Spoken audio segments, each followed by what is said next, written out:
بسم اللہ الرحمن الرحیم نحمد و نصلی علی رسولہ الکریم اما بعد. میں بہت شکر گزار ہوں عزت مآب ڈاکٹر مفتاح اسماعیل صاحب کہ انہوں نے اس تقریب کو رونق بخشی، اور میرے استاد العلماء حضرت مفتی عبد المنان صاحب، ڈاکٹر ذیشان صاحب، احمد علی صاحب، ان معزز مہمانان گرامی اور روح رواں امیر کارواں حضرت شیخ اظہر اقبال صاحب، تمام حضرات کا میں شکر گزار ہوں. اس اہم موضوع پر ایک سیمینار رکھا، اور حقیقت یہ ہے کہ اس موضوع پر مستقل گفتگو کی، بات چیت کی ضرورت ہمیشہ رہتی ہے اور رہے گی، اور جتنا اس موضوع کو ہم گفتگو میں لاتے رہیں گے، اس پر کلام کرتے رہیں گے، اتنا یہ موضوع ریفائن ہوگا اور بہتر ہوگا. میں بہت زیادہ وقت نہیں لوں گا، کوشش میں کروں گا کہ باقی تمام احباب، خاص طور پہ ڈاکٹر ذیشان صاحب جو اسلامک بینکنگ کی کچھ فلسفی کے اوپر، اور why Islamic banking is Islamic یا is Islamic banking really Islamic پر گفتگو کریں گے. اسلامی بینکنگ کی اگر ہم ایک تاریخی جائزہ لیں تو ہمیں نظر آتا ہے کہ پاکستان کے قیام سے پہلے سے مسلمان اس طرح کا کوئی انسٹیٹیوشنل ایکسپیریمنٹ کرنے کی کوشش کر رہے تھے. حیدرآباد دکن میں کریڈٹ سوسائٹی اور کریڈٹ یونین کے جو ایکسپیریمنٹس ہوئے ہیں، اس کا ڈاکٹر حمید اللہ صاحب نے اپنے یہاں تذکرہ کیا ہے، اور انہوں نے کہا اس زمانے میں مسلمانوں نے اپنی کریڈٹ یونین بنائی تھی اور وہ مداربہ بیسڈ کام کرتے تھے. نان بینکنگ فائنینشیل انسٹیٹیوشن کا اگر ایکسپیریمنٹ مسلمانوں نے کیا ہے، ملائیشیا میں 1935 میں ہوا. اس کے بعد مصر میں ڈاکٹر عبداللہ نجار نے مداربہ کی بنیاد پر ایک بینک بنانے کی کوشش کی، جو کہ ایک طرح کا کریڈٹ سوسائٹی سمجھ لیں تھی. بعد میں پھر جمال الدین ناصر صاحب کے جو سوشل بینک میں انہوں نے ایک ناصر سوشل بینک بنا کے نیشنلائزیشن کی تھی، اس زمانے میں فیشنیبل تھا یہ کام. تو اگر ہم اسلامک بینکنگ کی جرنی دیکھیں تو 1930 سے شروع ہوتی ہے، اور 1970 تک مختلف تجربے ہوئے جو کہ بہت سارے ناکام ہوئے، لیکن لوگوں کے ذہن میں ایک تھنکنگ تھی، خیال تھا کہ جب ہم نماز پڑھتے ہیں، جب ہم روزہ رکھتے ہیں، جب ہم حج کرتے ہیں، ہمارے سارے کام اللہ کے حکم کے مطابق ہوتے ہیں، ہم کوشش کرتے ہیں کہ کریں، تجارت کو بھی کرتے ہیں، تو ہمارے پورے ملک کا جو اکنامک سسٹم ہے، ہمارا جو فائنینشیل ماڈل ہے، اس کو بھی کسی طرح اسلامی کریں. یہ بہت چھوٹی چھوٹی سی کوششیں. حضرت مولانا شرف علی تھانوی رحمۃ اللہ علیہ کی خدمت میں 1920 سے بھی پہلے اور اس دوران سوال نامہ آیا تھا کمپنی کے شیئرز کے بارے میں کہ حضرت اس کے جائز ہونے یا ناجائز ہونے کا کیا حکم ہے. تو تقریباً 110 سال سے مسلمان اس ایگزسٹنگ سسٹم کو، وہ چاہے بینکنگ سسٹم ہو یا نان بینکنگ سسٹم ہو، اس کی اسلامائزیشن کی کوششیں کرتے آ رہے ہیں، جیسی بھی ہیں، لنگڑی لولی ہیں، بہت زیادہ ایکڈیمیکلی ساؤنڈ نہیں ہیں، لیکن کرتے آ رہے ہیں. اس کو صحیح معنوں میں تھوڑا سا بوم ملا ہے 1970 کے بعد. 1974 میں دبئی اسلامک بینک نے ایک تجربہ کیا. ضیاء الحق صاحب جب آئے، انہوں نے ایک اسلامائزیشن کا طریقہ اختیار کیا جو دنیا کے کئی ملکوں میں تجربہ ہوا کہ اسٹیٹ لیول پر ہم اوور نائٹ کوئی ٹرانسفارمیشن کریں. وہ بھی ایک ناکام تجربہ ہے جو کہ آپ سمجھیں کہ 1975 سے شروع ہو کر 1990 تک چلتا رہا. پاکستان نے کیا، پی ایل ایس سسٹم لائے، وہ کامیاب نہیں ہوا. ایران میں ہوا ہے کچھ ایکسپیریمنٹ، سعودی عرب میں ہوا کچھ، سوڈان میں. یہاں پہ چھوٹے چھوٹے آپ ان کو سب کو اٹھا کے دیکھیں تو تجربے چھوٹے چھوٹے ملتے ہیں، مگر آرگنائز لیول پہ کوئی بڑا تجربہ نہیں ہوا. 1990 کے بعد پاکستان کے اندر، پاکستان کی عدالتوں میں یہ مسئلہ لے کر لوگ پہنچ گئے کہ حکومت ایک ایسے نظام کی سرپرستی کرتی ہے جو پاکستان کے کانسٹیٹیوشن یعنی قرآن و سنت کی تحت ہمارے نظام کو چلنے کا جو اصول طے کیا ہے ہم نے، یہ اس کے خلاف ہے. تو حکومت کو چاہیے کہ اس کے لیے کوئی کام کرے. 1993 سے لے کر یہ 2022 تک یہ کیس چلائے. کبھی یہ وفاقی شرعی عدالت میں گیا ہے، پھر اس کے بعد سپریم کورٹ کی شریعت اپیلٹ بینچ میں گیا ہے، پھر اس کے بعد دوبارہ وفاقی شرعی عدالت میں آیا ہے، اور اب آثار یہی ہیں کہ دوبارہ شریعت بینچ، جو اس کی شریعت اپیلٹ بینچ دوبارہ تشکیل دی ہے، تو شاید یہ چیز یہاں پر آئے. تو اب جو ہم جس فیز میں داخل ہیں، اس فیز کی ایک بڑی ایک خصوصیت ہے. وہ فیز کی خصوصیت یہ ہے کہ جب 1985 کے بعد، خاص طور پر 1974 میں جب اسلامک ڈیولپمنٹ بینک یہاں پہ آرگنائزیشن آف اسلامک کوآپریشن جو اس وقت کانفرنس کے نام سے تھی، اس کے تحت بنا تھا، تو اس وقت دنیا میں تجربے ہوئے کہ ہم اسلامائزیشن کی بینکنگ سسٹم کی کریں. 1980 میں اس کے پر کچھ ایکڈیمک کام ہوا. پاکستان کے اندر اسلامی نظریاتی کونسل کی ایک رپورٹ ہے اس پر. تو 1990 کے بعد دنیا میں بڑے اسلامی اداروں نے کام شروع کیا. تو انسٹیٹیوشنل اس کی طرف لوگ متوجہ ہوئے. کنٹری لیول پر یا اسٹیٹ لیول پر تو ایکسپیریمنٹ کامیاب نہیں ہوئے. انسٹیٹیوشنل لیول پر الراجحی بینک ہے، اسی طریقے سے کویت فائنانس ہاؤس ہے، دلال برکہ ہیں، اس طرح کے بینکوں نے اپنے یہاں اسلامائزیشن کا کام شروع کیا۔ پاکستان کے اندر بھی 1993 میں البرکہ بینک آ گیا، لیکن وہ چونکہ ایک آف شور بینک تھا، کوئی بہت زیادہ کامیاب نہیں ہوا، تو پھر 1997-98 میں میزان بینک نے اپنا کام شروع کیا، جس وقت پاکستان کا غالباً میں کہوں تو سب سے بڑا بینک میں ہی مانا ہے کہ سب سے زیادہ ایک کامیاب بینک سمجھا جاتا ہے۔ تو یہ جو تیسرا حصہ ہے ہمارا، اگر میں اس کو کہوں کہ یہ ہماری تھرڈ جنریشن ہے، اس کے اندر ہماری جو پہلی جنریشن تھی کہ مسلمانوں نے چھوٹے چھوٹے تجربے کیے، وہ زیادہ تر ناکام ہوئے۔ اس کے بعد دوسرا تھا ہمارا جو سفر، اس کے اندر ریاستی سطح پہ کام ہوا، وہ عام طور پہ کامیاب نہیں ہوا، چونکہ ریاستی سطح پہ بہت مسائل تھے۔ جو تیسرا ہمارا فیز ہے کہ جس کے اندر اداروں نے اپنے طور پہ کوشش کی، یہ خاصا کامیاب ہوا، اور ادارے اور اسلامی بینک وغیرہ بننے شروع ہوئے۔ اور مجھے یاد ہے کہ آج سے کوئی 32-34 سال پہلے جب میں اسٹوڈنٹ تھا، تو ایک زمانے میں ایک سوال آیا تھا کہ کیا ہم اسلامی بینک بنائیں یا اسلامک انویسٹمنٹ کمپنی بنائیں، کیونکہ بینک کے نام سے لوگوں کو ایک تھوڑا سا جسے کہتے ہیں طبی طور پر ایک تنافر اور ایک بودھ ہوتا ہے کہ بھئی یہ بینک کیوں بنے۔ تو اس زمانے میں کچھ ادارے اس خیال سے بنے تھے کہ ہم اسلامک انویسٹمنٹ کمپنی بنائیں، لیکن پھر بعد میں تجربے سے ثابت ہوا کہ ایک انویسٹمنٹ کمپنی کا پہلے تو ماڈل بینکنگ ہوتا نہیں، وہ ڈپازٹ نہیں سکتے، ڈپازٹری انسٹیٹیوشن ہوتے نہیں ہیں وہ۔ دوسری بات ہے کہ ان کے لیے ریگولیٹڈ سسٹم ایسے اتنے میچور، اتنے بہتر نہیں بنے ہوئے جتنے بینکنگ سسٹم کے لیے بنے ہوئے۔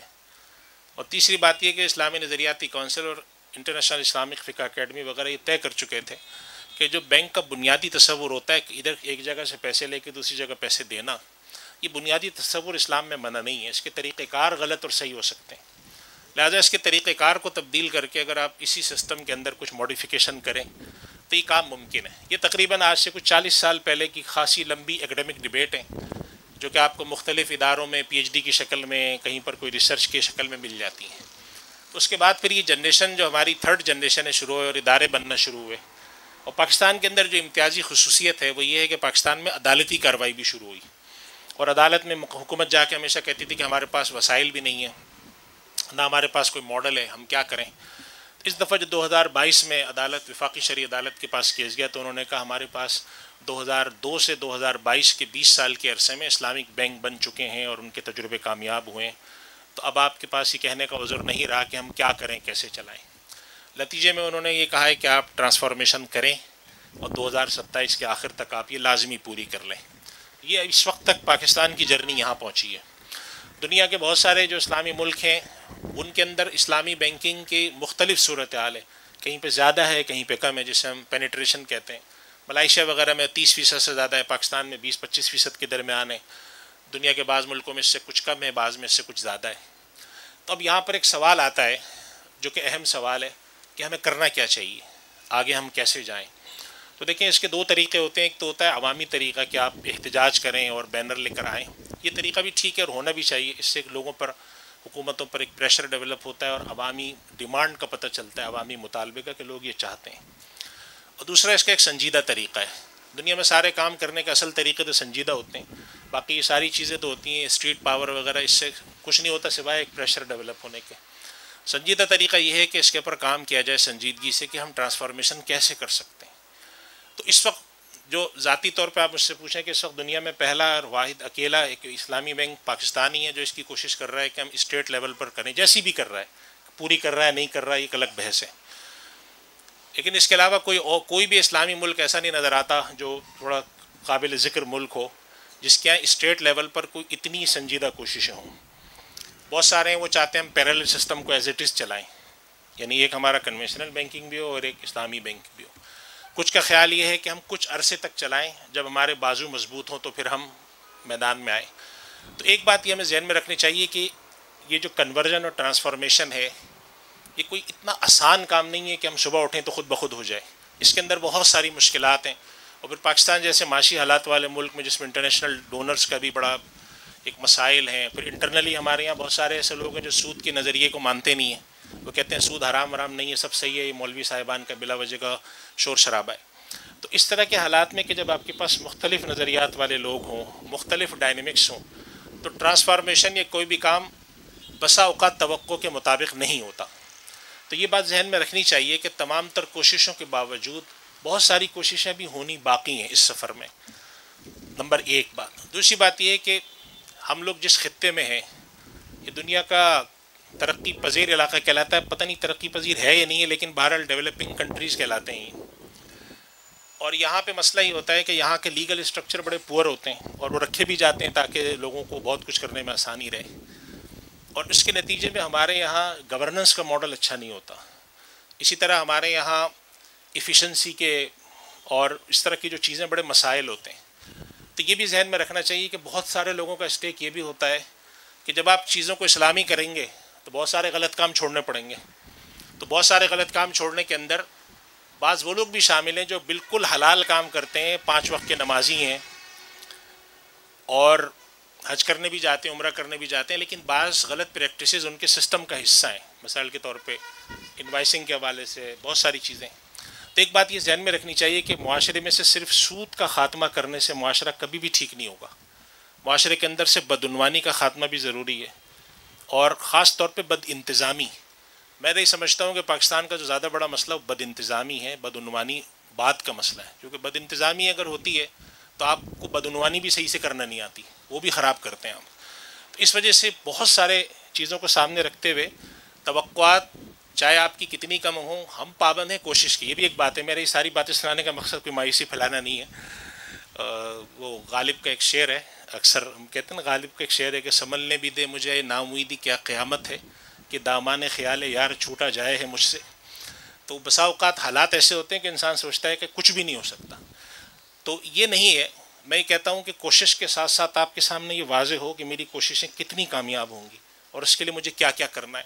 ہمارے یہاں اس حوالے سے کافی لوگوں کے ذہن میں خدشات ہیں. وہ کہتے ہیں کہ یہ پتہ نہیں کیا مولوی لوگوں نے بلا وجہ کا ہنگامہ مچا رکھا ہے کہ اسلامی سسٹم لائیں. پورا تو اسلامی یہ ہے بھی نہیں، معاشی اثرات ہم تک پہنچے بھی نہیں ہیں. تو حقیقت یہ ہے کہ بہت ساری چیزوں کے معاشی اثرات پہنچنے میں وقت لگے گا. دنیا میں بہت سارے اسلامی ممالک آج سے پہلے، جب ہمارے یہاں یہ کولونیل سسٹم نہیں آیا تھا انگریزوں کا، ولندیزی، فرنچ، اس سے پہلے مسلمان اسٹیٹ تھیں. ہماری خود ہندوستان کی جو بادشاہت تھی، وہاں پر سود ریاستی سطح پہ نہیں تھا، لیکن پھر بھی وہ ریاست تباہ ہوئی. تو اس کا مطلب یہ کہ ریاست کے تباہ ہونے کے لیے صرف سود کافی نہیں ہوتا. سود ایک بہت بڑا سبب ہوتا ہے. حرام خوری بھی اس کے اندر شامل ہوتی ہے، بدعنوانی بھی شامل ہوتی ہے، غلط بیانی بھی شامل ہوتی ہے. تو اسلامی ماڈل کے ساتھ یہ توقع ضرور باندھنی چاہیے کہ اگر آپ نے سود چھوڑ دیا ہے. میں یہاں پہ نام نہیں لوں گا، ایک بہت بڑے فارماسیوٹیکل کمپنی کے ایک صاحب سے میری ملاقات ہوئی، میرا خیال ہے اب دنیا میں نہیں ہے وہ، آج سے کوئی 12 سال پہلے. تو کہنے لگے کہ مفتی صاحب ہم لوگ سود پہ کام ہی نہیں کرتے. تو میں نے تھوڑا سا ان سے جسارت کر کے کہا، میں نے کہا اس لیے کہ آپ کا ریٹرن آن انویسٹمنٹ جو ہے نا وہ بہت زیادہ ہے. آپ فارمولے لا کر پتہ نہیں کیا کیا کرتے ہیں، کک بیک اور کمیشن دیتے ہیں. تو آپ کو کوئی اس طرح کی ریسورسز کی ضرورت ہی نہیں رہتی کہ آپ فائنینشیل ریسورس لیں، آپ انہی چیزوں سے چیزیں چلا لیتے ہیں. یا بہت سارے ہمارے یہاں ایسے لوگ ہیں کہ جو اس طرح کی چیزیں کرتے ہیں. آج کل آپ نے دیکھا ہوگا کہ پراپرٹی کی انویسٹمنٹ کے حوالے سے لوگ سوالات پوچھتے ہیں کہ میں ایک پراپرٹی میں پیسہ لگانا چاہتا ہوں، میرا پیسہ بلیک ہے، وائٹ ہے. اس کے اندر جو سوالات آتے ہیں وہ ایسے ہوتے ہیں کہ اس کا جواب دینا بڑا مشکل ہوتا ہے. تو اس وجہ سے ہمارے یہاں کم سے کم ہم جب اسلامی بینکنگ کے حوالے سے اور معاشرتی حوالے سے سیمینار میں شریک ہوں تو یہ ذہن میں لے کر جائیں کہ یہاں پر ہمارے سامنے مسائل کیا کیا ہیں. سود کا خاتمہ ایک بہت بڑا مسئلہ ہے. بینکنگ سسٹم کو اپنے کلاسیکل ماڈل سے ٹرانسفارم کر کے اس کو اسلامک ماڈل پہ لانا یہ ایک بہت بڑا چیلنج ہے. لوگوں کو ذہنی طور پر تیار کرنا ہے. اس کے لیے آپ کے پاس ایکڈمکس آپ کی بہت اچھی ہوں، یونیورسٹی کے اندر آپ کے پاس ہوں، ٹریننگ آپ کی اچھی ہوتی ہوں، ایسے لوگ تیار ہوتے ہوں. ہو سکتا ہے کہ 5 سال کے بجائے مزید 10 سال لگیں، لیکن کم سے کم انسانی بساط میں جو ہے اس کو ضرور کرنا چاہیے. اور ایک اور بات میں عرض کرتا ہوں آخر میں چاہتا ہوں کہ زیادہ وقت نہ لوں، تھوڑا سا وقت نکل گیا ہمارا، کہ یہ بات ذہن میں رکھنی چاہیے کہ دنیا میں جب کوئی نیا سسٹم آتا ہے تو اس پر ہمیشہ یاد رکھیں ڈیبیٹ ہوتی ہے. کوئی بھی نیا سسٹم آتا ہے، آج کل دیکھیں کرپٹو کرنسی آئی ہوئی ہے، اس کے اوپر ڈیبیٹ چل رہی ہے کہ صحیح ہے غلط ہے، لیکن کچھ عرصہ گزرنے کے بعد اس کے اوپر ایک اوپینین لوگوں کا سیٹل ہو جاتا ہے کہ ہاں چلو بھائی یہ ٹھیک ہے. تو اسلامی بینکنگ بھی آج سے کوئی 25 سال پہلے جب شروع ہوئی ہے تو اس میں بہت ڈیبیٹ تھی. وہ آہستہ آہستہ نیچے جا کر سیٹل ہو رہی ہے کہ کس حد تک گنجائش ہے. اس میں کچھ فقہی مسائل ہیں، کچھ قانونی مسائل ہیں، کچھ کلچرل مسائل ہیں. کچھ لوگوں کے بارے میں ماڈرن ویوز ہیں، وہ کہتے ہیں کہ اسلام میں سود وہ جو حرام تھا الگ سود تھا، یہ نیا سود ہے، یہ الگ سود ہے. تو ان چیزوں کے بارے میں ذہن میں رکھیں کہ جو ہمارے یہاں گفتگو اب ہو چکی ہوتی ہے اس میں آپ کسی کے اوپر اعتماد کریں. میں جا کر اپنی ہارٹ کے بارے میں یا اپنا کوئی ڈی این اے ٹیسٹ کرانے کے بارے میں کسی پر ہی ٹرسٹ کرتا ہوں. اس کے علاوہ میرے پاس کوئی چارہ کار نہیں ہوتا. لیکن بہت ساری ہماری شریعہ کی ڈیبیٹس ایسی ہیں اس میں ہر آدمی آ کے بحث کرتا ہے. اور ان کو نہ بھی پتہ ہو کہ کیا چیز ہے وہ پھر بھی بحث کرتا ہے. ابھی کل ہی مجھے ایک صاحب نے ایک پوسٹ بھیجی, انہوں نے صاحب نے LGBT کے خلاف ایک ویڈیو بنائی ہے اور اس میں انہوں نے LGBT کے بجائے LGTV لکھ دیا ہے اور کہا ہے کہ یہ کتنے حالات خراب ہے, دیکھیں دنیا میں کیا ہو رہا ہے. تو کسی صاحب نے ان سے کہا ہے کہ آپ کم سے کم نام ہی صحیح لکھ دیتے, آپ نے LGTV لکھ کے اس کے خلاف اتنی بڑی پوڈ کاسٹ کر دی. تو انہوں نے معذرت کی کہ وہ غلطی ہو گئی, میں نے دیکھا نہیں تھا. تو اس کی وجہ یہ کہ آپ کے جب گفتگو ہو تو اس کے اندر علمیت ہو اور آپ چیلنجز کو سمجھیں, مسائل کو سمجھیں. پاکستان دنیا کا پہلا ابھی تک بڑا اسلامی ملک ہے کہ جو یہ کوشش کر رہا ہے کہ ہمارا پورا معاشی نظام سود سے چھٹکارا پائے, جیسا بھی ہے. کوئی اور ملک تو نہیں کر رہا یہ کوشش, نہ انہوں نے اپنے آپ کو ٹاسک فورس بنائی ہے, نہ یہ کہ یہ کام اجتماعی طور پہ مل کے کر رہے ہیں. تو بہت سارے مسائل کے ساتھ رہتے ہوئے آگے بڑھنا ہے. اور آخری بات یہ ہے کہ چاہے آپ کو مسائل جتنے بھی آئیں, جتنی بھی مشکلات درپیش ہوں, ہم کوشش کرنے کے پابند ہیں اور اس کو آگے بڑھانے کے پابند ہیں. چاہے ہم اس کے اندر 100% کامیاب ہوں یا 100% ناکام ہوں, اگر ایک چیز کو میں صحیح سمجھتا ہوں تو اس کو میں آگے بڑھاؤں گا. اور اس کے اندر اگر کوئی ڈیبیٹ ہے اس کو ڈیبیٹ کو کروں گا پازیٹیو وے میں. اختلاف کے باوجود اگر ایک کوشش ہو رہی ہے تو اس کے حوالے سے اس کی سپورٹ اس معنی میں نہیں کرنی چاہیے کہ ایک ہمارا عقیدہ بھی ہے, عقیدہ تو ہے ہی ہے, لیکن اس کے ساتھ ساتھ ہی کہ دنیا میں جتنے بڑے پیمانے پر 5000 سے زیادہ خالصتاً علماء کرام اس شعبے کے ساتھ دنیا بھر میں وابستہ ہو چکے ہیں. خالص علماء کی بات کر رہا ہوں, بینکرز کی نہیں کر رہا میں, جو مختلف طریقوں سے اس کے پر آتے ہیں, ڈیبیٹ کرتے ہیں. تو اس کے اندر تمام تر اپنے اختلاف کے باوجود من حیث المجموع اس کو جائز کہتے ہیں اور اس کو آگے بڑھانے کی کوشش کرتے ہیں. تو بس یہ گزارشات تھیں کہ اس طرح کے سیمینار کا جو بنیادی مقصد ہے کہ ہمارے اندر ایک اویئرنیس پیدا ہو اور ایک شعور پیدا ہو اور ہم چیز سمجھیں.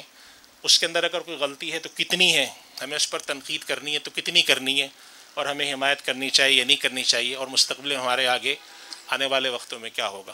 بس ان کلمات کے ساتھ میں شکریہ ادا کرتا ہوں ہدایہ اکیڈمی کا اور شیخ اظہر اقبال صاحب کا. اللہ تعالیٰ ان کی عمر میں برکت دے اور توفیق ہمیشہ ان کے شامل حال رکھے. وآخر دعوانا الحمدللہ.